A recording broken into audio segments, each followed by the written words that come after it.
Hello everyone, मैं सतीश पटेल और ये हमारा करंट इलेक्ट्रिसिटी का सेकंड लेक्चर है।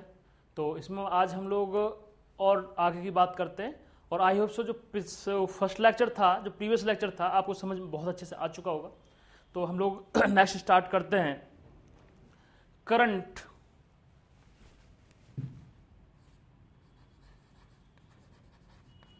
Due to multiple charges. ठीक, हम लोग बात कर रहे हैं मल्टीपल चार्जेस की वजह से। मैं ऐसा मान सकता हूं,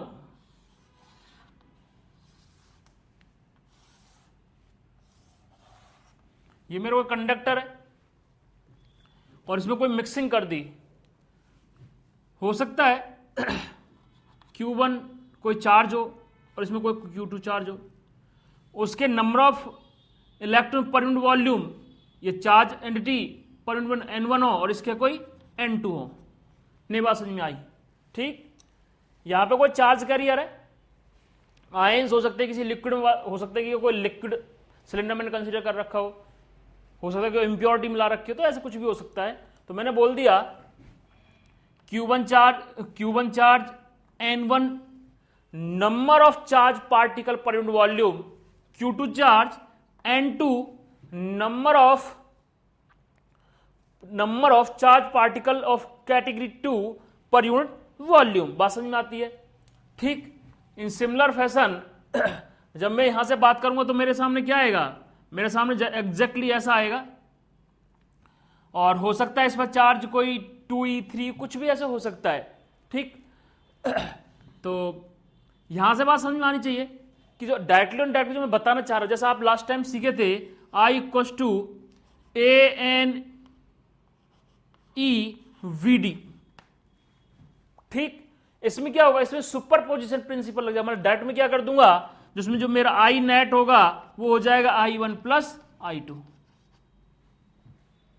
और मैं क्या करूंगा, मैं इसमें जोड़ दूंगा डायरेक्ट। कैसे जोड़ूंगा? मैंने मान लिया इसका एरिया क्रॉस सेक्शन क्या है, A, तो मैं बोल देता है यार what is the I1, A N क्या हो जाएगा, N1 हो जाएगा, ये क्या हो जाएगा Q1 VD। ठीक, इन सिमिलर फैशन ये क्या हो जाएगा I2 हो जाएगा, और ये क्या हो जाएगा A हो जाएगा, ये कोई N2 हो जाएगा, ये Q2 हो जाएगा, और ये क्या हो जाएगा VD हो जाएगा, डिफ वेलोसिटी। नहीं बात समझ में आई? ठीक, अब Q1 और Q2 और डिफ वेलोसिटी जो उनकी रेस्पेक्टिव जो वैल्यू होंगी, हम उनको वैल्यू रख देंगे और इसमें रख देंगे और इसमें इस एक्सप्रेशन में प्लेस कर देंगे, तो हमें रिजल्ट मिल जाएगा कि जो I नेट है मेरा, I net equal to AN1 Q1 VD plus AN2 Q2 VD, ऐसा कुछ मिल जाएगा मुझे। नहीं बात समझ में आई? ठीक, अब Q1 और Q2 ये क्या होगा, चार्ज होगा। अब ये E के कितने टाइम्स है? 3 टाइम्स है, 4 टाइम्स है, 1 टाइम है, 2 टाइम है, उस हिसाब से क्यों रख जाएगा, और ड्रिफ्ट वेलोसिटी क्या रिलेशन है वो भी रख जाएगा, और तुरंत मेरे को क्या कह जाएगा, ये एग्जैक्ट एक करेक्ट वैल्यू मिल जाएगी। बात समझ में आती है यहां तक? तो हम लोग बात कर लेते हैं, काफी क्वेश्चंस के बारे में बात कर लेते हैं। मैं फिर से बता रहा हूं, ये रिलेशन देगा इसमें। कोई लोग, मैं V1 और V2 लिख देता हूं, फिर बाद में कहीं किसी को कंफ्यूजन हो। ठीक, तो हमारा क्या नेट वो मिल जाएगा। तो एक क्वेश्चन देख लेते हैं हम लोग। क्वेश्चन क्या है? क्वेश्चन ये है मेरा, मेरे पास एक कंडक्टिंग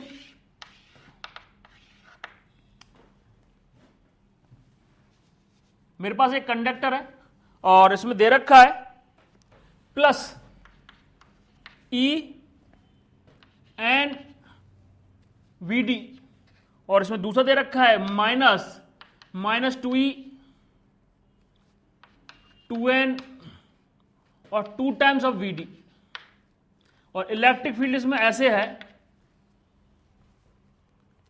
ठीक, और इसमें एक और एंटिटी दे रखी है, ये 1 टाइप की एंटिटी है, 2 टाइप की एंटिटी है, तीसरी टाइप की और एंटिटी है, जिसमें इस पे जो चार्ज है वो -3 है और जो इसका नंबर ऑफ एटम पर यूनिट वॉल्यूम 3n है, और जो इसकी ड्रिफ्ट वेलोसिटी है वो 3 टाइम्स ऑफ वीडी। मतलब एक जो पॉजिटिव चार्ज उसका रेफरेंस मान लिया ये, और इसमें बोलना चाह रहा है, कैलकुलेट करना चाह रहा है वो नेट करंट बताओ। तो जैसा कि मैं अभी जस्ट आपको एक्सप्लेन किया हूं, इसमें कुछ भी नहीं करना है। जो मेरा करंट होगा मैंने बोल दिया इसकी वजह से मेरा कोई I1 करंट है, इसकी वजह से मेरा कोई I2 करंट है, और इसकी वजह से कितना है I3। मैं बोलूंगा इस कंडक्टर से जो नेट करंट फ्लो हो रहा है, this is the I net. What is the I net? I1 plus I2 plus I3। ये बात समझ में आनी चाहिए। क्यों? मैं क्या कर रहा हूं, मैं इसका सुपरपोजिशन प्रिंसिपल से मैं एग्जैक्ट ऐड कर दे रहा हूं, क्योंकि ये कैसी क्वांटिटी है, ये स्केलर क्वांटिटी है, तो मैं स्केलर ही ऐड कर दे रहा हूं। बट मैं बोल रहा हूं यदि इलेक्ट्रिक फील्ड ये है तो पॉजिटिव चार्ज इधर फ्लो करेगा और जो नेगेटिव चार्ज इसके अपोजिट डायरेक्शन में फ्लो करेगा। और मैंने बताया था दो टाइप के करंट होते हैं, एक कन्वेक्शनल करंट होता है, एक कैरियर करंट होता है। जो कैरियर करंट होता है वो चार्ज की वजह से होता है, कन्वेंशनल करंट होता है जो हमने माना हुआ है, मतलब इलेक्ट्रिक फील्ड के डायरेक्शन में या फिर जिधर नेगेटिव चार्ज फ्लो करता है उसके अपोजिट डायरेक्शन हम लोग करंट मानते हैं। तो मैं ये बोल सकता हूं यदि ये चार्ज मेरा इधर जा रहा है तो इसकी वजह से करंट मेरा इधर जा रहा होगा, this is the I2, this is the I3, दोनों नेगेटिव चार्ज है। बात समझ में आती है? ठीक। और इसकी वजह से भी करंट क्या है, I1 भी इधर है। तो मेरा हो गया कि ये सारे के सारे I कैसे पॉजिटिव। यदि मैंने इसका डायरेक्शन ले लिया है, मैं फिर से बोल रहा हूं यदि इसका मैंने डायरेक्शन कंसीडर कर दिया है तो मैं डायरेक्ट अलजेब्रिकली ऐड कर दूंगा।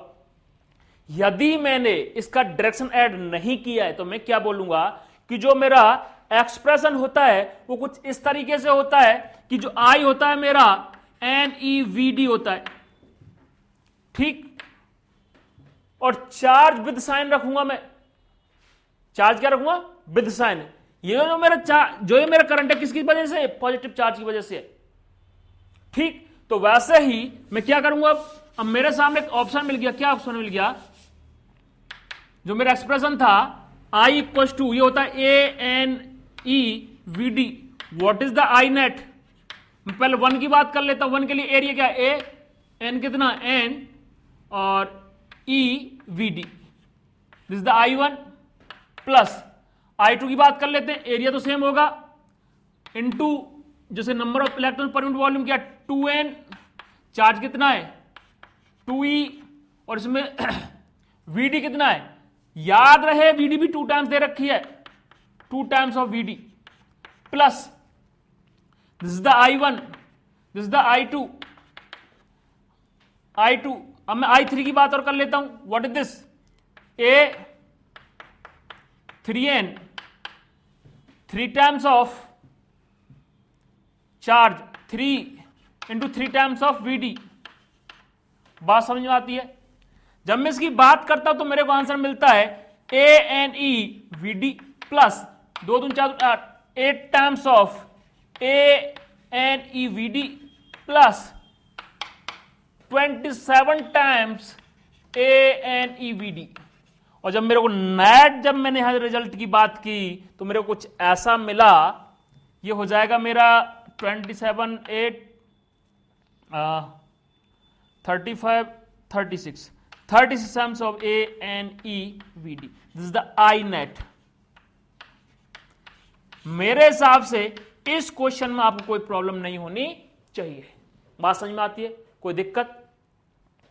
मैंने कुछ भी नहीं किया इस क्वेश्चन के माध्यम से, जो मैं मल्टीपल चार्ज कैरियर की वजह से जो मैं आप लोगों को बताना चाहता था उसमें मैंने एक एग्जांपल ले लिया। ये फ्लो कर रहा है, ये कोई सर्किट होगी, ले किसी को कुछ लग रहा तो ले, ये सर्किट ले ली मैंने, बना दिया, ठीक। कोई दिक्कत? तो यहां तक इसे नोट डाउन कर लो। हम लोग नेक्स्ट क्वेश्चन की तरफ मूव करते हैं। नेक्स्ट क्वेश्चन देख लेते हैं हमारा, ठीक। अगर हम लोग करंट डेंसिटी की बात करें तो करंट मेरा क्या है, करंट है मेरा स्केलर क्वांटिटी। क्यों? मैंने लास्ट क्लास में बताया था ये वेक्टर लॉ ऑफ एडिशन को फॉलो नहीं करता है। ये वेक्टर लॉ ऑफ एडिशन को फॉलो नहीं करता है, ये होता क्या है, ये ऐसा होता है जैसे मैं वायर को फोल्ड कर दूंगा, मतलब इसका डायरेक्शन होता है, मैग्नीट्यूड होता है। डायरेक्शन कैसे होता है, जिस डायरेक्शन में आपका वायर की फोल्डिंग होती है, वायर होता है उसके माध्यम से चलता है। क्यों? क्योंकि इसमें जो करंट चल रहा है, जो ट्रेवल कर रहा है, कंडक्शन मेथड से चल रहा है, ठीक। और कंडक्शन मेथड के लिए एक मीडियम की जरूरत होती है जो कंडक्ट कर सके। तो मैं नेक्स्ट टॉपिक की बात करता हूं, इसमें करंट डेंसिटी, करंट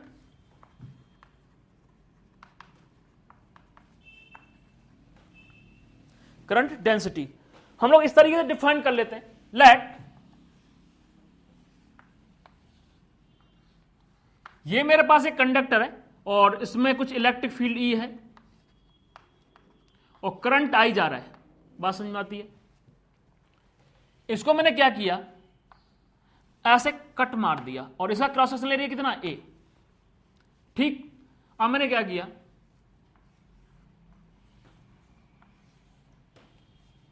अब ये कुछ ऐसे होगा आपका,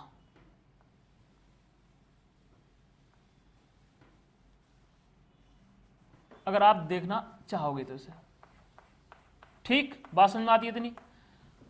और इसका भी एरिया क्या इतना, सेम। जब सेम कंडक्टर मैंने ऐसे कट किया है, यहां से भी कितना जा रहा है इलेक्ट्रिक फील्ड ई या करंट आई है। तो जब अगर मैं करंट डेंसिटी की बात करूं, इसे जे से रिप्रेजेंट करते हैं, जे वेक्टर, और ये होता है आई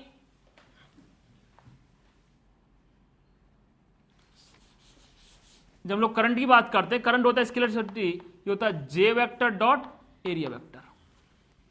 ठीक, और आई इक्वल टू हो जाएगा आपका जे ए कॉस ऑफ थीटा, और जे हो जाएगा करंट डेंसिटी, तो जे हो जाएगा आपका आई अपॉन ए कॉस थीटा। क्यों, क्योंकि वेक्टर अपॉन वेक्टर कुछ डिफाइंड नहीं होता है, स्केलर अपॉन वेक्टर कुछ भी डिफाइंड नहीं होता है, और vector upon some scalar value is defined. ठीक, तो ये बता रहा है, इस एक्सप्रेशन से आप समझ में आना चाहिए कि कितना करंट इस एरिया से पास हो रहा है। अब कुछ लोगों को समझ में आ रहा है सर इसकी स्टडी करने से फायदा क्या है। देखो बताता हूं। लेट आपका कोई कंडक्टिंग शेप ऐसा हो सकता है,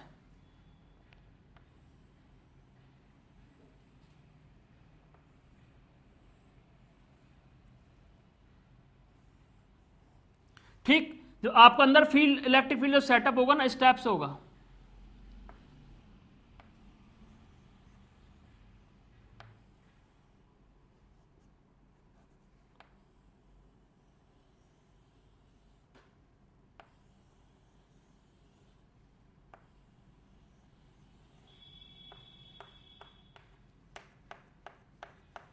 ठीक, तो आपको याद रहे, अगर मैं इस एरिया की बात करूं और इस एरिया की बात करूं, ठीक, this is the area A1, this is the area A2, same current pass हो रहा है और चार्ज इसके किसी भी पार्ट पर अक्यूमुलेट नहीं हो रहा है।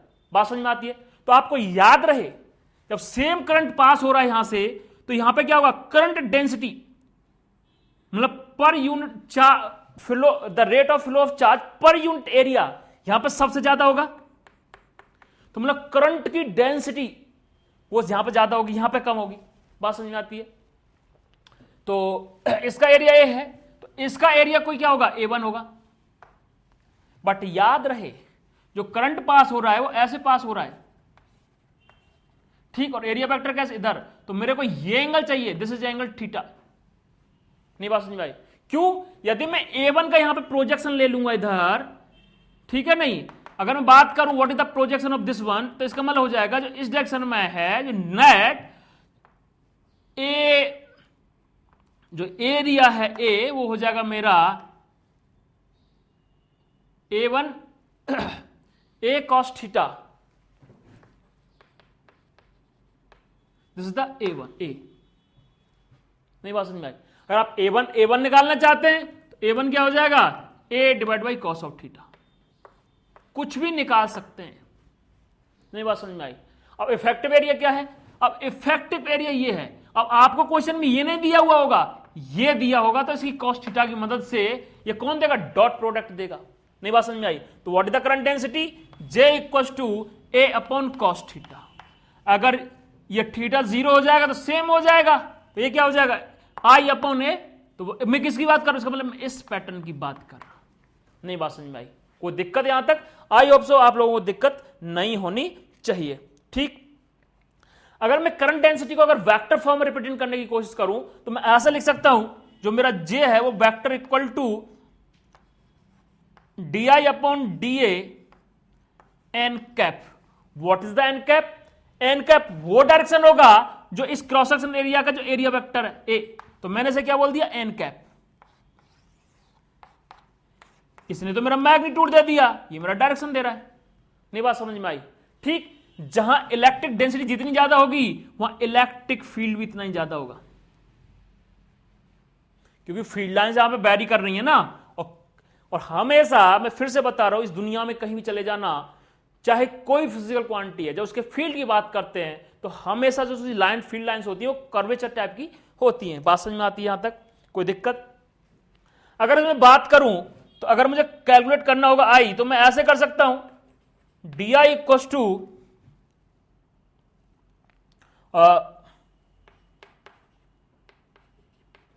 इंटू एन कैप, और इसका क्या कर दो? इंटीग्रल कर दो, तो आपको इसका क्या मिल जाएगा? करंट मिल जाएगा। ठीक,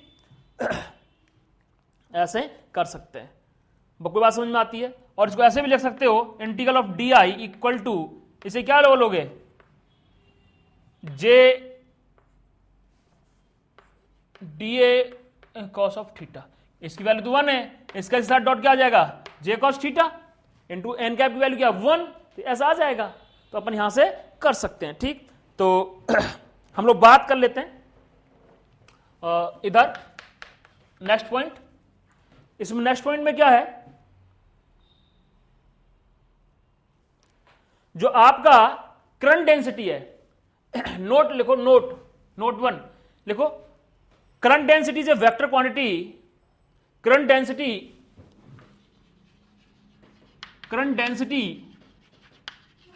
is a vector quantity and its direction in the direction of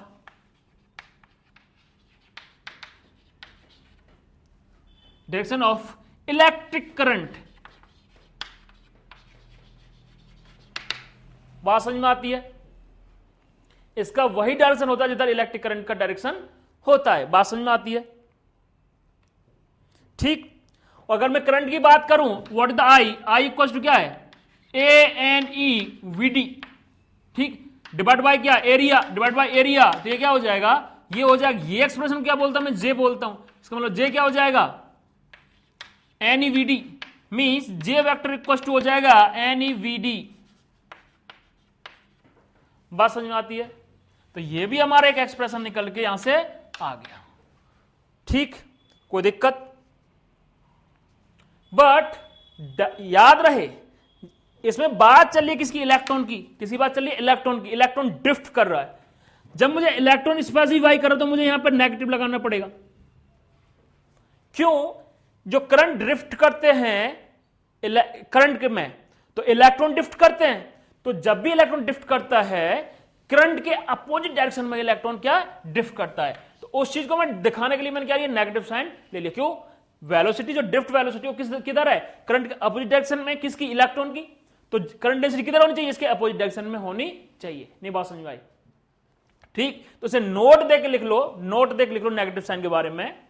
the negative sign indicates the direction of drift velocity, the direction of drift velocity is opposite to current, so this negative sign gives the proper direction of current density। क्यों? एक negative इधर से आएगा, एक इधर से आएगा, दोनों क्या कर देंगे? पॉजिटिव कर देंगे। या फिर जब मैग्नीट्यूड वाइज बात कर रहा हूं मैं, यदि आपने वेक्टर रिप्रेजेंट कर रखा है, दिस द वेक्टर, तो बोला कि जो इस वेक्टर का डायरेक्शन है उसके अपोजिट डायरेक्शन में ये नेगेटिव है। कौन? J vector. What is the J vector? Current density. नहीं बात समझ में आई? ठीक, कोई दिक्कत? तो इसी सिनेरियो में हम लोग एक क्वेश्चन ले लेते हैं। ठीक, तो आइए आप इधर की तरफ।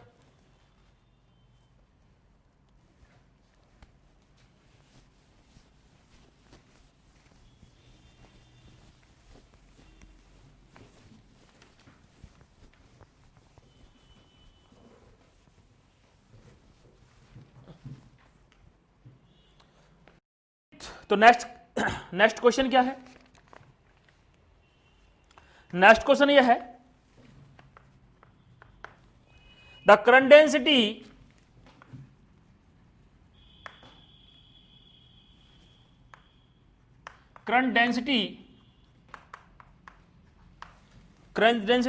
in a wire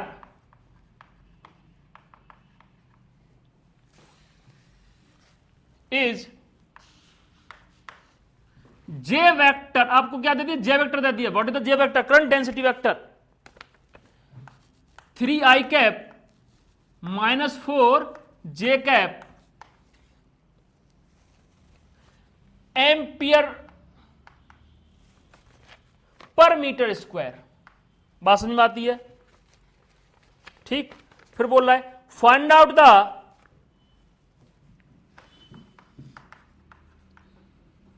find out current through the area. S vector हो जाएगा आपका -2i cap -3j cap metre square. ठीक. अब हम लोग सॉल्यूशन की बात कर लेते हैं. सॉल्यूशन बहुत सिंपल सा है. क्या सिंपल सा सॉल्यूशन है? मुझे पता है कि जो करंट होता है, करंट आई, वो होता है J डॉट एस होता है. नहीं बात समझ भाई? मैं यहां पे ऐसा डॉट प्रोडक्ट क्यों कर रहा हूं? मैं यहां पे डॉट प्रोडक्ट ऐसा इसलिए कर रहा हूं कि जो current density it is also constant, और यहां पे जो area vector it is also constant. अगर ऐसा नहीं होता, यदि वेरिएबल होता, तो मैं कुछ ऐसी बात कर रहा होता कि D I equal to J dot D S. अगर जे एरिया का फंक्शन होता, ठीक, तब मैं ऐसी बात कर रहा होता. और इसमें क्या कर रहा होता? इसमें इंटीग्रल कर रहा होता. बात समझ में आती है? पर बोथ आर कांस्टेंट वेक्टर. क्या हो जाएगा? 3i cap minus 4j cap ampere per metre square dot -2i cap -3j cap metre square. ठीक. तो यहां से समझ में आना चाहिए आप लोगों को. -6 i dot I equal to 1 होता है. माइनस माइनस प्लस 12 और ampere upon metre square into metre square. और यह बन गया आपका 6 एम्पियर. तो मेरा जो नेट करंट आया वो क्या आया? 6 एम्पियर आ गया. और ये बहुत ही आसान क्वेश्चन था, और बहुत लोगों ने, जो कि आप मेरा ये लेक्चर देख रहे हैं, बहुत लोगों ने कर भी लिया होगा. तो यहां से एक आपको छोटा सा एक कॉन्फिडेंस बिल्ड हुआ कि हां, I have applied this expression and I have identified in perfect way an approach. Both are a good approach, but आपको आइडेंटिफाई आना चाहिए, करना आना चाहिए कि मैं कहां पर कौन सा एक्सप्रेशन अप्लाई करने जा रहा हूं. नहीं बात समझ भाई? ठीक. तो आओ आगे बात करते हैं हम लोग. तो नेक्स्ट क्वेश्चन देख लेते हैं. तो नेक्स्ट क्वेश्चन में हम लोग क्या देखने वाले हैं? नेक्स्ट क्वेश्चन में हम लोग कुछ ऐसा देखने वाले हैं. इसमें लिखा हुआ है find out the current through the cylindrical wire of radius R. तो बात कर लेते हैं. इससे काफी चीजें आपको मालूम पड़ेगा, जैसा मैं अभी आपको लिख के बता रहा था. नेक्स्ट क्वेश्चन इसमें है find out current through cylindrical wire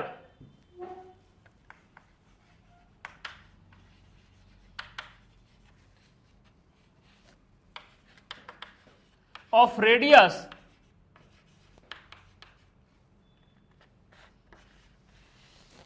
r. ठीक. और जो कंडक्टिंग वायर, वो जो वायर है, मैं बता देता हूं जो सिलेंड्रिकल शेप है, वो इस शेप का है आपका. जो उसका जो रेडियस है वो आर है, और जो करंट डेंसिटी है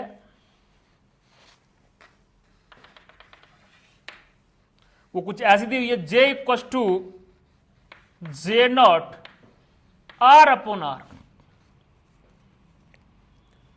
ठीक. अब ये व्हाट इज द R, मतलब रेडियस ऐसे वैरी कर रही है, ऐसे वैरी कर रही है, मतलब मुझे क्या करना पड़ेगा, मैं इसका टॉप व्यू बना रहा हूं, मतलब मुझे एक ऐसा कंसीडर करना पड़ेगा आर रेडियस पे। तो मैं इसका टॉप व्यू कैसे बनाऊंगा, ये टॉप व्यू है मेरा, ये मेरा क्या सेंटर है। मैंने क्या बोला, मैंने आर रेडियस पे एक सिलेंडर कंसीडर किया। क्यों, जो मेरा करंट डेंसिटी ऊपर की तरफ वैरी कर रही है, वैरी कैसे कर रही है, बढ़ रही है। क्यों, जब आर इक्वल टू इस पॉइंट पर जीरो हो जाए तो इस पॉइंट पर करंट डेंसिटी कितनी है, एट द सेंटर जीरो। कि जैसे जैसे मैं रेडियस सेंटर से दूर जा रहा हूं तो करंट डेंसिटी क्या हो रही है, बढ़ रही है। बात समझ में आता है, मतलब यहां पर करंट डेंसिटी वो क्या है, फंक्शन है रेडियस का, कांस्टेंट नहीं है, जैसे हम लोग प्रीवियस क्वेश्चन में किए थे। बात समझ में आती है यहां तक। तो बहुत ही सिंपल सिनेरियो, मैंने क्या किया, मैंने एक डीआर थिकनेस का एक एलिमेंट कंसीडर कर लिया, ठीक। और ये क्या है, डीआर थिकनेस। और जैसा कि हम लोग जानते हैं डी आई इक्वल टू क्या हो जाएगा मेरा, जे डॉट डी एस, वेक्टर का इंटीग्रल। अब जे तो मुझे दिया हुआ है, what was it is the area, ये आपको समझ में आना चाहिए। तो आपको समझ में आना चाहिए, अगर मैं इसको रेडियस को ऐसे मानूं, ये कितना लेंथ हो जाएगा, 2 पाई आर लेंथ हो जाएगा। कितना हो जाएगा, 2 पाई स्मॉल आर, ये लेंथ ये। और इसको मैं ऐसे कट करके निकाल दूं तो ऐसे स्ट्रिप खुल जाएगी, उसका लेंथ कितना हो जाएगा, लेट दिस लेंथ एल, तो ये लेंथ हो जाएगा एल। नहीं बात समझ में आई, ठीक, बात समझ में आती है। अगर जब मैं इसको कट मारूंगा, इसे स्ट्रिप को खोलूंगा मैं, ठीक, और इसकी डेल्टा एस की बात कर रहे हैं, तो जो मेरा डेल्टा एस का जो एरिया होगा, डेल्टा एस का जो एरिया होगा 2 pi are into D R. मैं फिर से बता रहा हूं, दो तरीके का एरिया होता है इसमें। एक तो जब मैं इसको ऐसे कट करके खोलूंगा, कट मारूंगा तो ये लेंथ आएगा, और जब इसको कट के खोलूंगा तो ये एक स्ट्रिप करके खुल जाएगी। ऐसे मत समझो जैसे ये ऐसे सिलेंड्रिकल है, मैंने पहले ऐसे काटा, इसका लेंथ एल और ये लेंथ का 2 पाई आर। एक तो ये एरिया मेरा, एक मेरा ये वाला एरिया है, ये हो रहा है। नहीं बात समझ में आई, तो क्या हो जाएगा, ये अपना सिंपल सा हो जाएगा। तो ये तो मेरा काम का नहीं है, मेरा काम का क्या है, अपर वाला, ठीक। तो अपर वाला क्या हो जाएगा, I equal to J into 2 pi r d r. नहीं बात समझ में आई, ठीक, कोई दिक्कत, मेरे हिसाब से दिक्कत नहीं आनी चाहिए। अब मैं क्या करूंगा, जे का फंक्शन रख दूंगा, I equal to integral of J not r upon r into 2 pi r d r. और कहां से, यहां से वेरी कर रहा है यहां तक, तो मतलब आर इक्वल टू 0 से लेके आर तक, स्मॉल आर लिख लो, स्मॉल आर वेरी कर रहा है, ठीक। जब अब आप लोग इसे इंटीग्रल कर लोगे तो ये आपको मिल जाएगा J not 2 pi r square d r. कहां से, आर इक्वल टू 0 से लेके आर तक, ठीक। इसे इधर मैं कंसीडर कर देता हूं, जे नॉट 2 पाई आर, और ये हो जाएगा आपका आर क्यू डिवाइड बाई 3, 0 से लेके आर तक। और ये हो जाएगा जे नॉट 2 पाई आर, और ये आ जाएगा 3 आर क्यूब माइनस 0, ये आ जाएगा आपका जे नॉट 2 पाई आर, ये आपका हो जाएगा रिक्वायर्ड आंसर आई। मेरे हिसाब से यहां तक कोई दिक्कत नहीं होनी चाहिए, और यहां तक नोट डाउन कर लो, ओके। तो हो सकता है कुछ लोगों को कंफ्यूजन हो रहा होगा, और कंफ्यूजन में क्लियर कर देता हूं। जो हमारा करंट का डायरेक्शन है वो ये है, फील्ड का डायरेक्शन भी ये है, बट जैसे मैं ऊपर जा रहा हूं करंट डेंसिटी वेरी कर रही है, मतलब करंट का डायरेक्शन तो यही है बट डेंसिटी वेरी कर रही है। ऐसे हो सकता है, अगर इसमें इसका डायग्राम बनाऊं इधर, कई बार कुछ लोग परेशान होते हैं, इसलिए मैं बोल दे रहा हूं कि यहां पे तो करंट डेंसिटी है ही नहीं। जैसे मैं ऊपर जा रहा हूं करंट डेंसिटी क्या हो रही है, बढ़ रही है।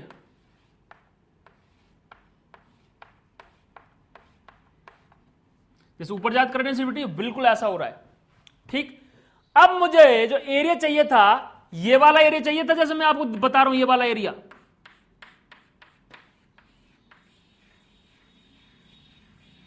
क्योंकि जो करंट जा रहा है इसमें ऐसे जा रहा है ना, ऐसे ऐसे ऐसे, तो ये वाला एरिया चाहिए ना। तो ये कितना हो जाएगा, 2πr इंटू डी आर। अरे आप इसे ऐसे कट करके निकालोगे, स्ट्रिप खोलोगे तो ऐसी स्ट्रिप बनेगी ना ये।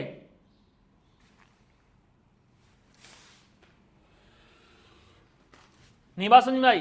कैसे बनेगी? ये बन जाएगी आपकी, और ये कितना बन जाएगा, डी आर। इसकी थिकनेस कितनी है, डी आर। नहीं बात समझ में आई? ठीक, क्योंकि इसी में तो करंट ऐसे घुस रहा अंदर, ऐसे।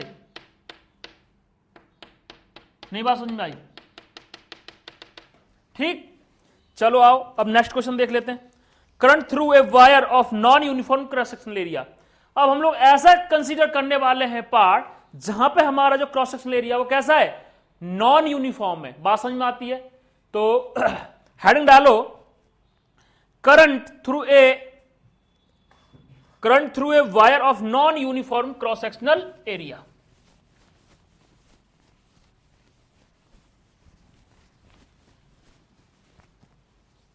ठीक, तो हम लोग कंसीडर कर लेते हैं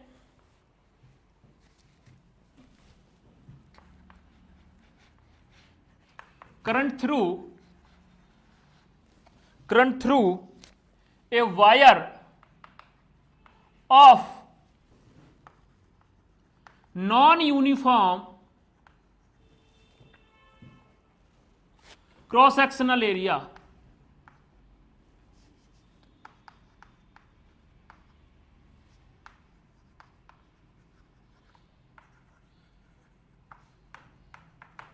बात समझ में आती है यहां तक? कोई दिक्कत? क्रॉस सेक्शनल एरिया,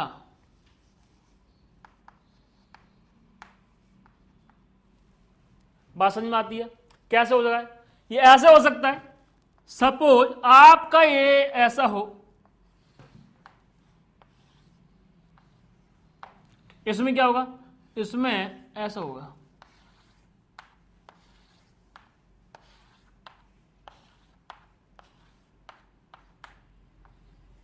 कि जितना करंट इधर से एंटर कर रहा है किसी एक कैपिटल एरिया से, इन सिमिलर फैशन यहां से कोई स्मॉल एरिया A1 से लीव कर रहा है, तो जाहिर सी बात है यहां पे करंट डेंसिटी कम होगी, यहां पे ज्यादा होगी। ठीक, तो इसमें क्या हो रहा है, इसमें कुछ भी नहीं हो रहा है। इसमें क्रॉस सेक्शनल एरिया है किसका, वायर का, वो वेरी कर रहा है, आज घट रहा है, बढ़ रहा है। हो सकता है यूनिफॉर्म रेट से घट रहा हो सकता है यूनिफॉर्म रेट से बढ़ रहा होता है नॉन यूनिफॉर्म से भी हो सकता है इस टाइप से हो, ऐसा भी हो सकता है, कुछ भी हो सकता है। तो नहीं बात समझ में आई? ठीक, कोई दिक्कत? तो ये कुछ भी हो सकता है, बट मैं ऐसा बोल सकता हूं, this the conservation of charge. जैसा मैंने यहां से बोला, जितना करंट इधर से घुस रहा है इतने करंट यहां से निकल रहा है, तो आप क्या बोलेंगे यहां से, क्या कोई I1, यहां से क्या निकल रहा है I2, आप ये बोलोगे I1 इक्वल टू I2। नहीं बात समझ में आई? I1 equal to I2।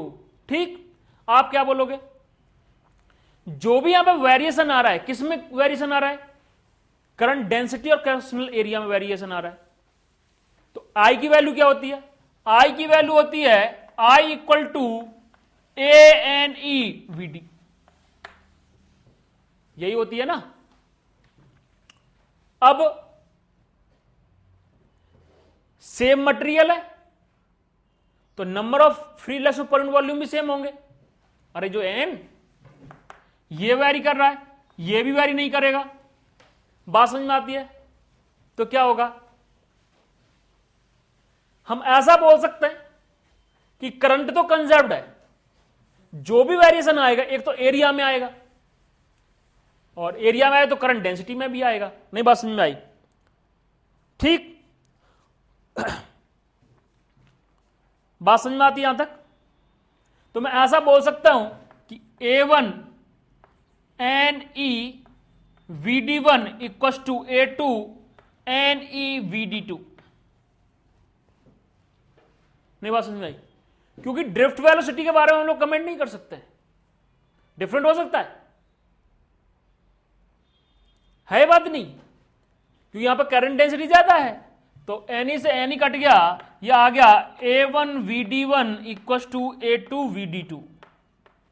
अगर आप लोगों को समझ में आ रहा होगा, अगर आपने फ्लूइड पढ़ा होगा 11th क्लास में, तो वहां पे आपने कुछ ऐसा सीखा था। क्या सीखा था? इक्वेशन ऑफ कंटिन्यूटी में जब मास को कंजर्व किया था तो यहां पे ऐसा एक्सप्रेशन आया था। वहां पर हम लोग मास कंजर्व किया था, यहां पर हम क्या कर रहे हैं? करंट कंजर्व कर रहे हैं। What is the current? Flow of charge, मतलब इट मीन डायरेक्ट और इनडायरेक्ट किसको कंजर्व कर रहा हूं? चार्ज को कंजर्व कर रहा हूं। ये कंडक्टर तो इलेक्ट्रिकली न्यूट्रल है भाई। ये क्या है? इलेक्ट्रिकली क्या है? न्यूट्रल। ये तो इलेक्ट्रिकली न्यूट्रल है। तो हमारे पास एक इक्वेशन यहां से आ गई, हम लोग इसे आने वाले टाइम में यूज भी करेंगे। तो मैं ऐसा बोल सकता हूं A1 VD1 A2 VD2 equal to constant, और मैं ऐसा बोलता हूं generally A VD2 equal to constant. क्या कॉन्स्टेंट? यदि एरिया घटेगा तो VD बढ़ेगा, यदि एरिया बढ़ा तो VD घटा।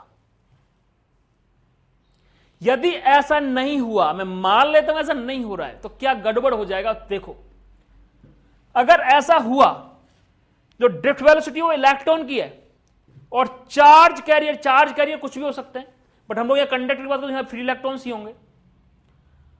अगर इनका ड्रिफ्ट वेलोसिटी नहीं बढ़ा, ठीक, मैंने बोला यहां एरिया बढ़ गया, यहां एरिया डिफरेंट, यहां डिफरेंट। अगर VD ऐसे वेरी नहीं किया, हो सकता है यहां से कम ड्रिफ्ट कर रहे हैं, यहां पे ज्यादा ड्रिफ्ट कर रहे हैं, तो एक ऐसा कहीं ना कहीं बीच में ऐसा बनेगा, तो चार्ज मतलब इलेक्ट्रॉन कम ड्रिफ्ट कर रहे होंगे, तो चार्ज अक्युमुलेशन होना स्टार्ट हो जाएगा।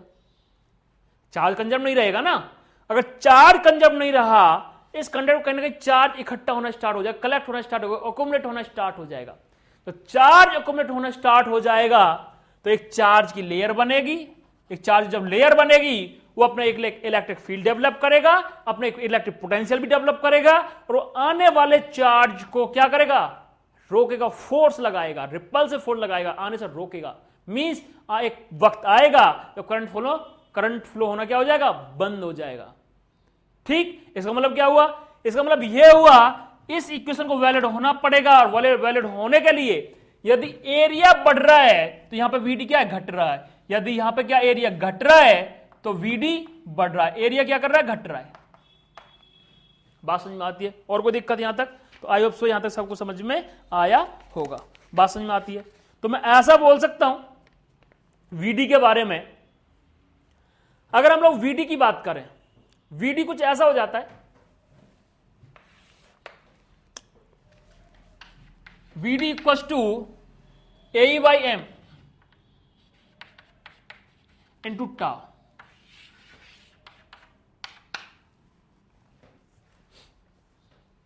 तो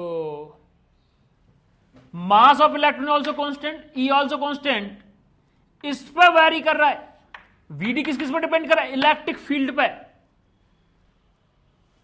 किस पर डिपेंड कर रहा है? इलेक्ट्रिक फील्ड पे। टाउ तो आप लोग जानते होंगे, जैसे लास्ट क्लास में मैंने बताया, रिलैक्सेशन टाइम, एक मीन फ्री पाथ भी बताया था मैंने, लैम्डा बताया था ना एक ऐसा, और एक रिलैक्सेशन टाइम भी बताया था, और यह भी बताया था इसका जो ड्यूरेशन होता है वो भी बताया था मैंने। तो अब ये और ये तो वैरी करेगा नहीं, मतलब E भी वैरी नहीं करेगा, M भी वैरी नहीं करेगा। क्या वैरी करेगा? इलेक्ट्रिक फील्ड वैरी करेगा। इलेक्ट्रिक फील्ड कैसे वैरी करेगा? VD is directly proportional to E। Means जहां VD बढ़ेगा इलेक्ट्रिक फील्ड भी बढ़ेगा, तो यहां आपका VD बढ़ रहा है तो इलेक्ट्रिक फील्ड भी बढ़ रहा है। दोस्तों नहीं आया समझ में? नहीं बात समझ में आई? यहां पर इलेक्ट्रिक फील्ड लाइंस ज्यादा आपस में क्लोज हैं, तो यहां पे इलेक्ट्रिक फील्ड कैसा है, ज्यादा स्ट्रांग है, यहां पे वीकर है। नहीं बात समझ में आई? देखो जो वीडी है मेरा डायरेक्टली प्रोपोर्शनल टू ई आ रहा है। नहीं बात समझ में आई? ठीक, तो आई होप सो यहां तक सब लोगों को समझ में आया होगा। और अभी मैं नेक्स्ट टॉपिक स्टार्ट करने वाला हूं, that is the Ohm's law. तो यहां तक नोट डाउन कर लो। ओके, तो मैं नेक्स्ट टॉपिक स्टार्ट करने वाला था Ohm's law.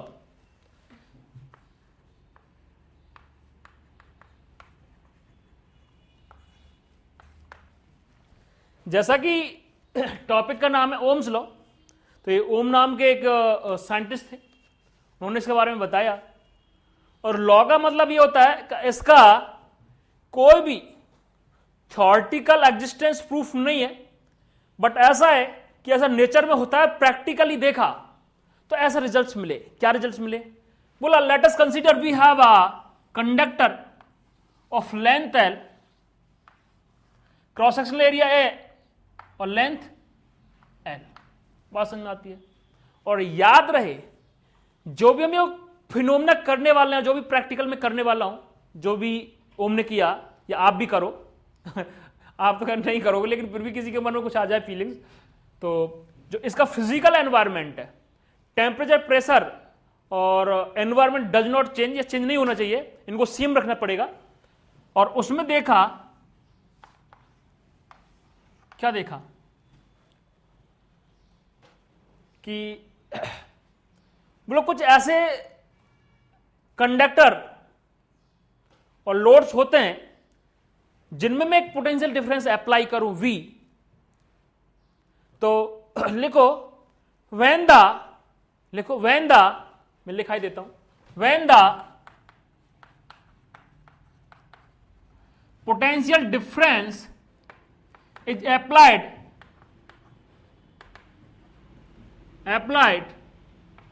to the ends of the conductor, then current is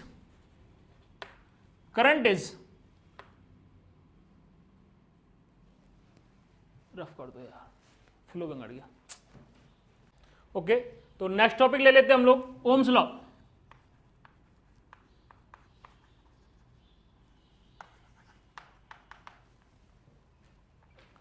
तो जॉर्ज ओम नाम के एक साइंटिस्ट थे, और उन्होंने बताया, क्या बताया? उन्होंने यह बताया, उन्होंने अपना एक लॉ दिया। क्या लॉ दिया?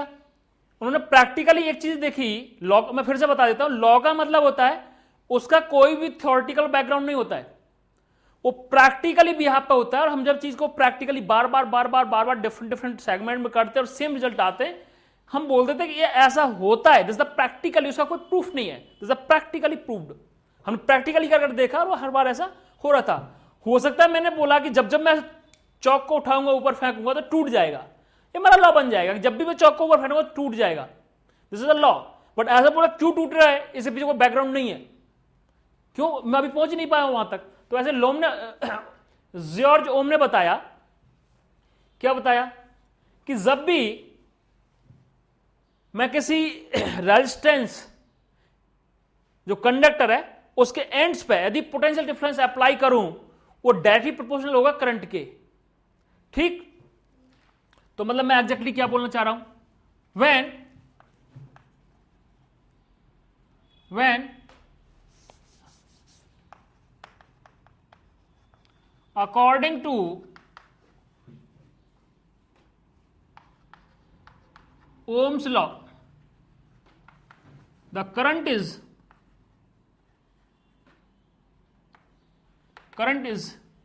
directly proportional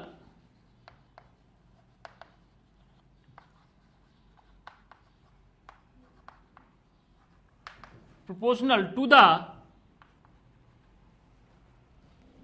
the potential difference applied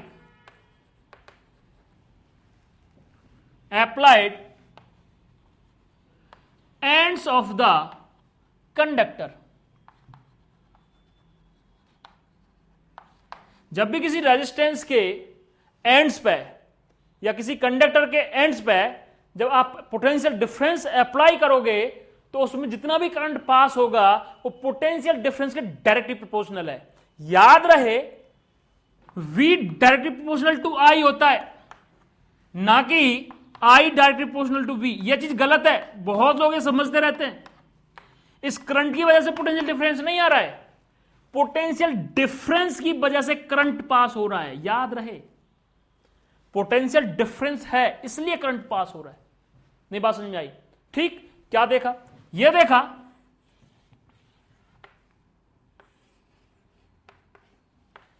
इसमें पोटेंशियल डिफरेंस V अप्लाई किया, लेंथ L, इसमें इलेक्ट्रिक फील्ड को E, तो जो V होगा पोटेंशियल डिफरेंस वो होगा L बाई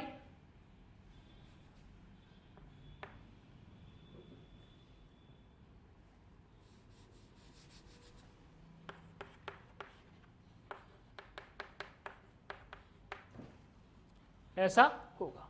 बात समझ में आती है? कोई दिक्कत? अब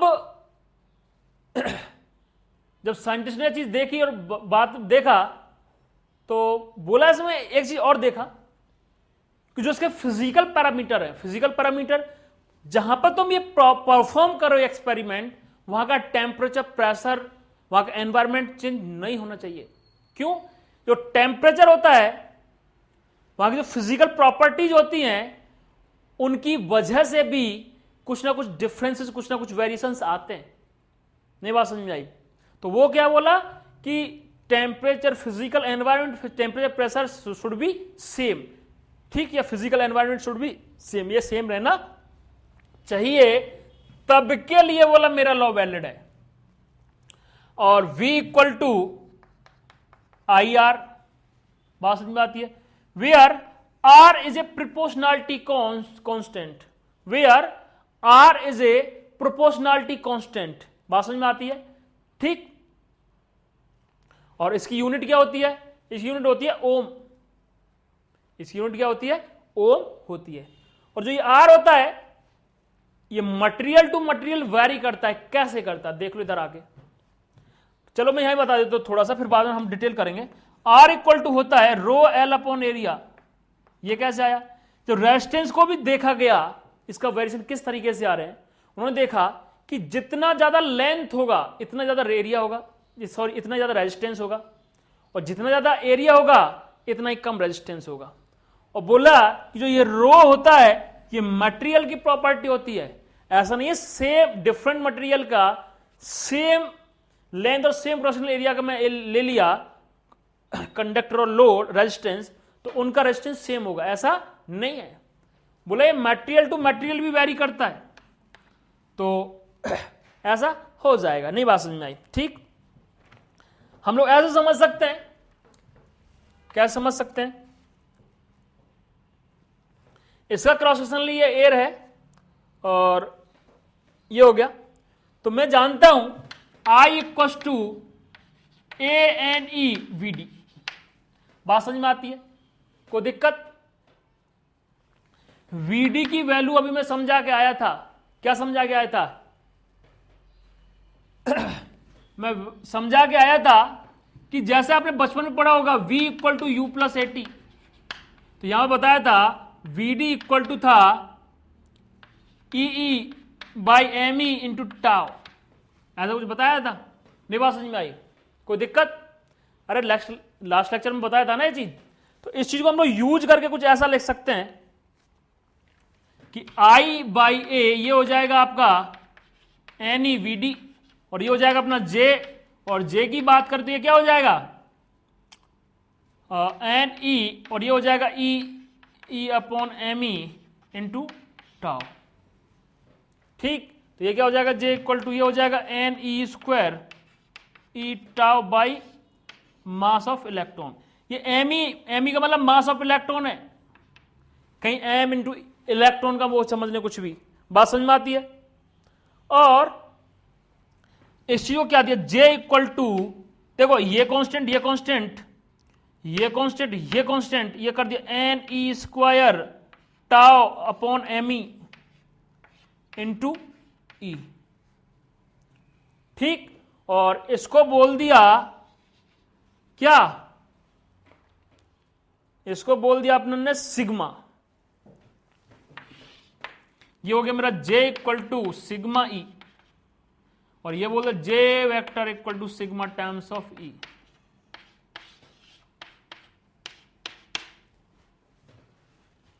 ठीक, और सिग्मा हो जाएगा आपका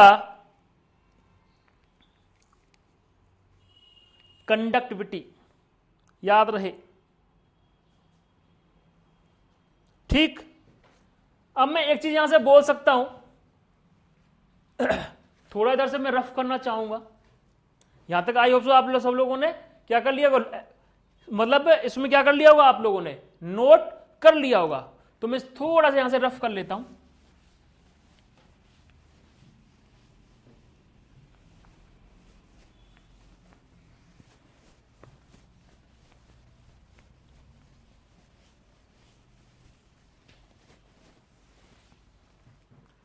अगर मैं उस एक्सप्रेशन की बात करूं, याद रहे जब भी अब मैं लाइफ में J equal to sigma E की बात करूंगा और सिग्मा की वैल्यू याद रहे, अगर आप इसे याद रखोगे तो कहीं ना कहीं थोड़ा सा बेनिफिशियल स्क्वायर मतलब आपके लिए हो सकता है। कहां होगा, कैसे होगा, वो बताने वाला हूं अभी। This is the sigma. मैं क्या ऐसा बोल दूं, जो सिग्मा है मेरा, सॉरी जो Z equal to sigma into E, sigma को मैं क्या लिख सकता हूं, अरे करंट पर यूनिट एरिया, और जो मेरा ई है यहां से देखो what is the E, V Y L, V Y L. नहीं बात समझ में आई?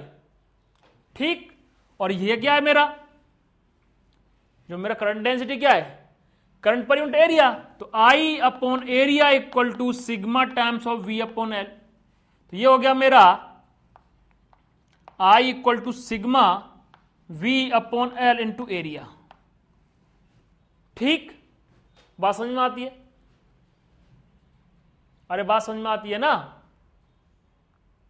अगर यहां तक कोई दिक्कत है तो मेरे को बताएं।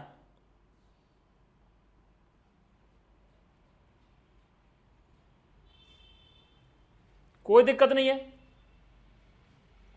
अब मैं इस चीज को ऐसे बोल सकता हूं, I equal to sigma area upon L into V. This implies V equal to क्या बोल सकता हूं इसे, L upon sigma into area into I. मैंने क्या बोला यार, मैं तो कभी कुछ ऐसा पढ़ के आया था कि जो V इक्वल टू है वो तो आई आर होता है। इस इक्वेशन कंपेयर किया तो मुझे समझ में आया, आर जो आ रहा है मेरा वो ऐसा आ रहा है, L अपॉन ए ऐसा, और ये क्या कंडक्टिविटी, तो इसके लिए मैंने क्या निकाल दिया, रेजिस्टिविटी। R इक्वल टू वाला रो L अपॉन एरिया। ठीक, और बोला कि 1 अपॉन जो सिग्मा है वो किसके बराबर है, रो, रेजिस्टिविटी के बराबर है। दिस द कंडक्टिविटी सिग्मा, ये क्या मेरा रेजिस्टिविटी। और बोले कंडक्टिविटी और रेजिस्टिविटी होती है वो एक दूसरे क्या रेसिप्रोकल है, तो इसे क्या बोलते हैं, बोला ये मटेरियल की प्रॉपर्टी होती है। किसकी प्रॉपर्टी होती है, बोला मटेरियल की प्रॉपर्टी होती है। डिफरेंट डिफरेंट मटेरियल ये डिफरेंट डिफरेंट होंगे। और जैसा कि आप अगर आप मैथमेटिक्स स्टूडेंट रहे होंगे और आपने थोड़ा ठीक से 8th class 9th class 10th class पढ़ा होगा तो आपको बताया होगा, ये लेट दिस नंबर एक्स, ये कोई मेरा नंबर एक्स है, मुझे इसका रेसिप्रोकल चाहिए। तो what is the definition of reciprocal, बोला कोई भी इस दुनिया में ऐसा जो नंबर अगर मैं उसका इसमें क्या कर दूं, मल्टीपल कर दूं और प्रोडक्ट 1 आ जाए तो वो इस एक्स नंबर का रेसिप्रोकल कहलाएगा। मैंने बोला कि यार मुझे तो नहीं पता, मैंने बोल दिया वाई इसका रेसिप्रोकल नंबर है। बट कंडीशन क्या है according to mathematics, X into Y equal to 1 होना चाहिए, तो वाई इक्वल टू क्या आ गया 1 अपॉन एक्स। इसका मतलब ये होगा यदि ये आपका क्या है नंबर, तो इसका रेसिप्रोकल क्या हो जाएगा 1/x। ठीक, तो वैसे ही ये क्या आपकी कंडक्टिविटी, तो ये क्या रेजिस्टिविटी, ये दूसरे क्या रेसिप्रोकल है। बात समझ में आती है? तो ये सारे करेक्ट कनेक्शन धीरे धीरे धीरे धीरे आपको समझ में आ चुके होंगे। और जो ये L है ये क्या है, लेंथ ऑफ द कंडक्टर में डिफाइंड किया हूं इसमें। ठीक, अगर मैं इसके ग्राफ की बात करूं, किसकी, आई वर्सेस वी की, तो हम लोग ऐसे समझ सकते हैं, देखो let is the I, this is the V, तो v की वजह से आई आ रहा है, this is the cause the effect. नहीं बात समझ भाई, क्यों, मैं क्या पढ़ाऊं अभी, v equal to R I, तो what is the slope, tan theta, ये क्या हो जाएगा मेरा r रेजिस्टेंस, तो v upon I equal to R, मतलब slope of the v versus r क्या देगा मुझे, रेजिस्टेंस देगा। नहीं आया समझ में, बात समझ में आती है, नहीं आती है, वेरी गुड, नहीं आती है तो ठीक मतलब आपको समझ में आया होगा, ऐसा नहीं है, ठीक है, कोई दिक्कत। तो आई होप सो यहां तक बहुत दुनियादारी चीजें आपको समझ में आ चुकी होंगी, और जब भी इसमें एरिया वेक्टर होगा वो करंट के डायरेक्शन में होगा, ठीक। तो कुछ चीजें हैं, इनको आप लोग लिख लो, मैं यहां पर नोट करा देता हूं, ठीक, नोट कैसे करा देता हूं चलो थोड़ा सा मैं एक्सप्लेन ही कर देता हूं।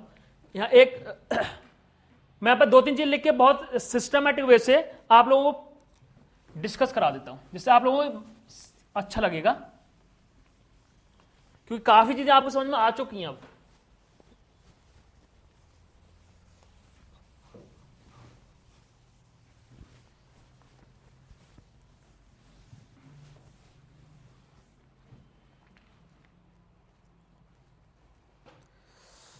आपको याद रहे जब मैं रेजिस्टेंस आर की बात कर रहा हूं तो रो एल अपॉन एरिया, ठीक। जब मैं सिग्मा की बात कर रहा हूं तो सिग्मा में क्या आया था, N E square tau upon mass of electron, ठीक। अगर मैं रेजिस्टिविटी की बात करूंगा तो क्या होगा, mass of electron divide by N E square by tau, ठीक। अब यहां पर मुझे पता है, जैसे ये मेरा क्या कंडक्टर है, इसलिए क्रॉस सेक्शनल एरिया की मैं बात करता हूं, ये मेरा क्या है ए, और ये लेंथ कितना है एल, और ये क्या रेजिस्टिविटी। यदि आपका इसकी फिजिकल साइज और शेप में चेंज नहीं आ रहा है तो क्या क्या चेंजेस हो सकते हैं, तो मैं यहां पर बताना चाहूंगा आप लोगों को। मैं सबसे पहले कंसीडर करूंगा इसमें टेम्परेचर का इफेक्ट। आपको पता है यदि टेम्परेचर बढ़ेगा, यदि टेम्परेचर इंक्रीज हुआ तो जो कोलिजन का टाइम है उसकी रैंडम स्पीड बढ़ेगी, तो कोलिजन का टाइम जल्दी होगा, जब कोलिजन जल्दी होगा तो टाइम घटेगा, जब टाइम घटेगा तो आर रेजिस्टिविटी बढ़ेगी, जब रेजिस्टिविटी बढ़ेगी तो रेजिस्टेंस भी बढ़ेगा। नहीं बात समझ में आई, जब किस में बढ़ेगा ये, जब हम लोग कंडक्टर्स की बात कर रहे होंगे। मैं यहां पर जो भी बात कर रहा हूं ये कंडक्टर्स की बात कर रहा हूं, मैं सेमी कंडक्टर्स की बात नहीं कर रहा हूं। नहीं समझ में आया, कुछ लोग बोल रहे होंगे मुस्कुराते हुए, सर आपको नहीं पता ऐसा भी होता है। बेटा I am talking about only on conductor. नहीं बात समझ में आई, ठीक। तो लिखो resistance depends on following parameter. Part 1 मैं बेटा यहां से बोल रहा हूं, depend upon material, depends upon material,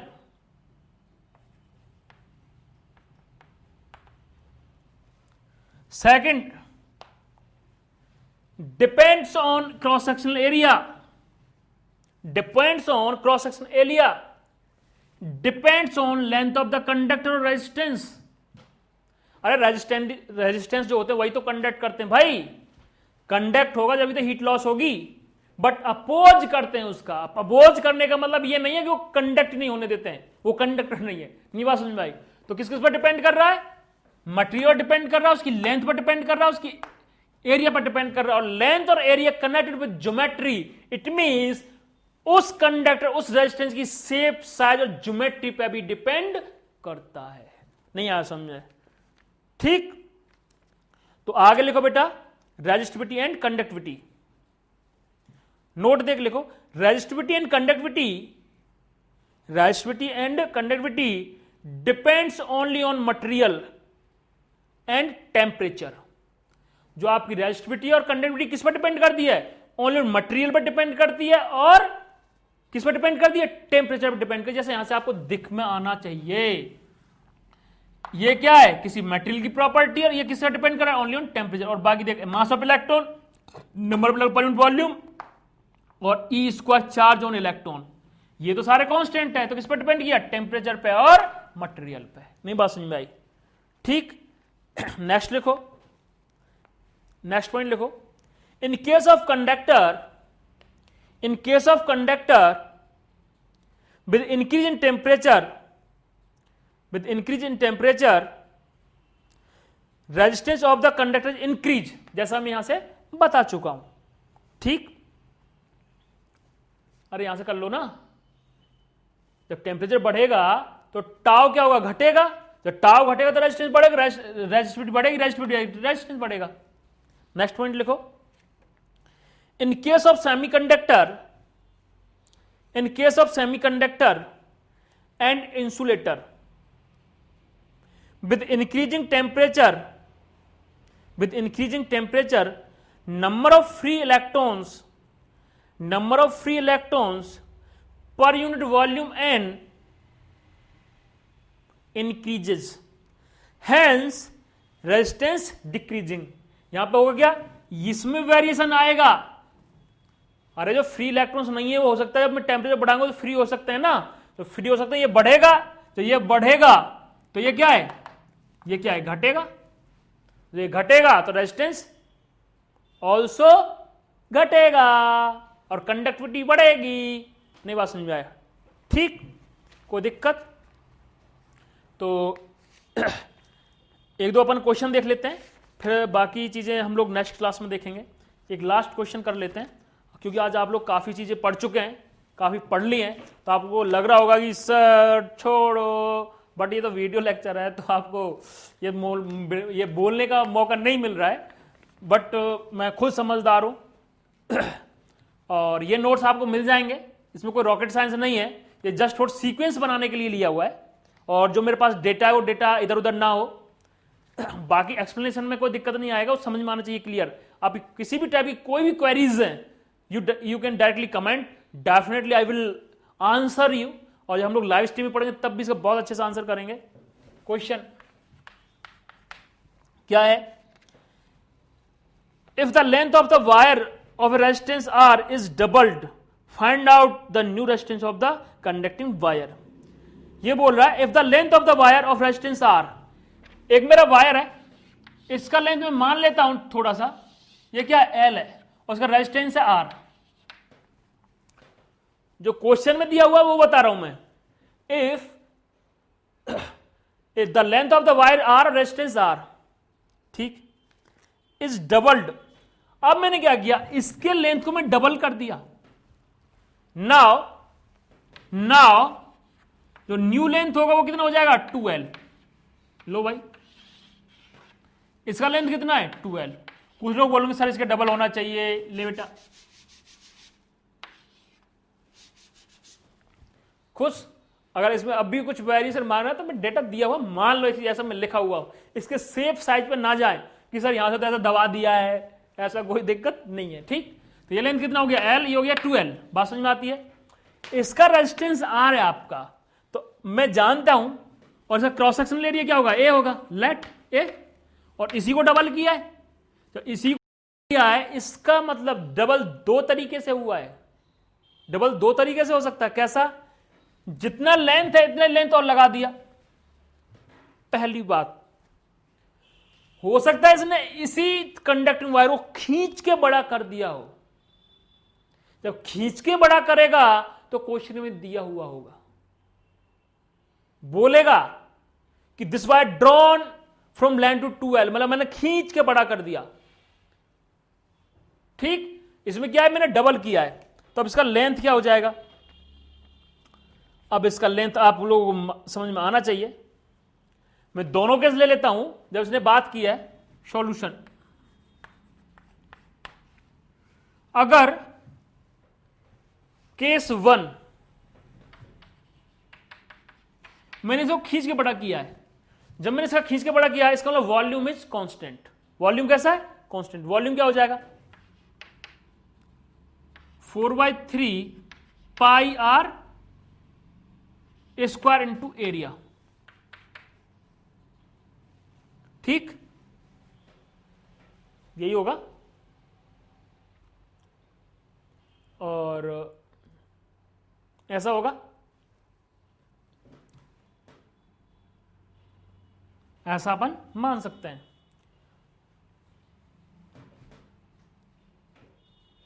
और जो मेरा पाई आर स्क्वायर है, ये थोड़ा सा लेंथी हो सकता है, इसको दूसरे तरीके से अपन करते हैं, सिंपल वे में हो जाएगा।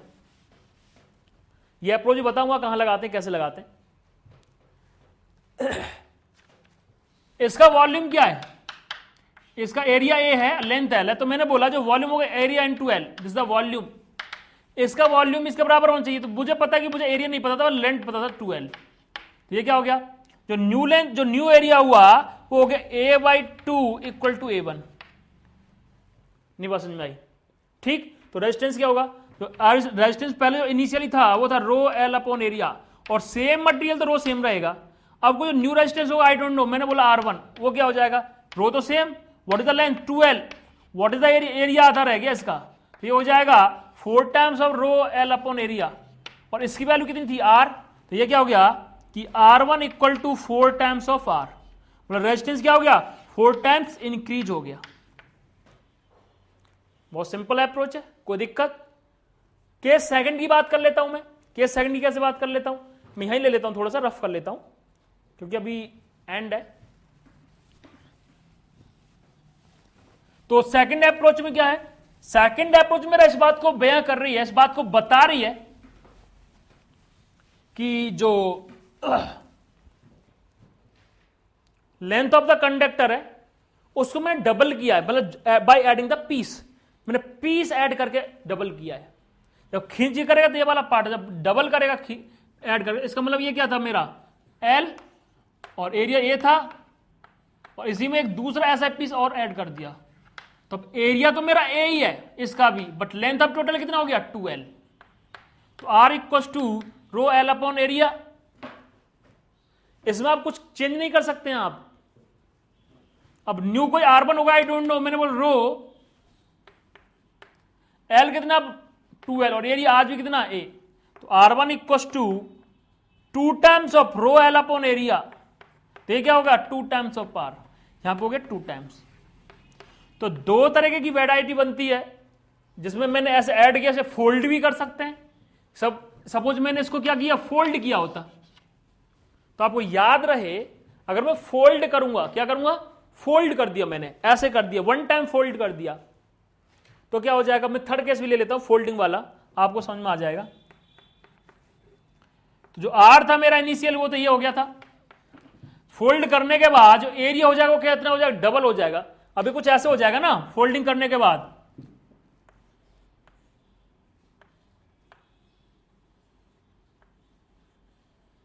ऐसे, तो ये एरिया कितना हो जाएगा? 2 है, आई डोंट नो, मैंने बोला 2 है, और L कितना हो जाएगा? L/2, तो L/2 अपॉन 2a कितना हो जाएगा? ये हो जाएगा rho L upon 4 times of A, और ये क्या था आपका? एरिया, ये R/4। इसमें क्या हुआ? रेजिस्टेंस घट गया। तो इस टाइप की वैरायटी बनती है, और आई होप सो आप SC वर्मा रेफर कर सकते हैं। तो SC वर्मा के पहले 6 सॉल्व एग्जाम्पल और उसकी एक्सरसाइज के, मैं फिर से बोल रहा हूं, उसकी एक्सरसाइज के आप जरूर जरूर जरूर जरूर जरूर पहले 15 क्वेश्चंस ट्राई करें, आराम से हो जाने चाहिए आपसे, अभी तक कोई प्रॉब्लम नहीं आना चाहिए। फिर भी प्रॉब्लम आए तो मुझे कमेंट में डालें, बाकी हम लोग नेक्स्ट लेक्चर में पढ़ेंगे।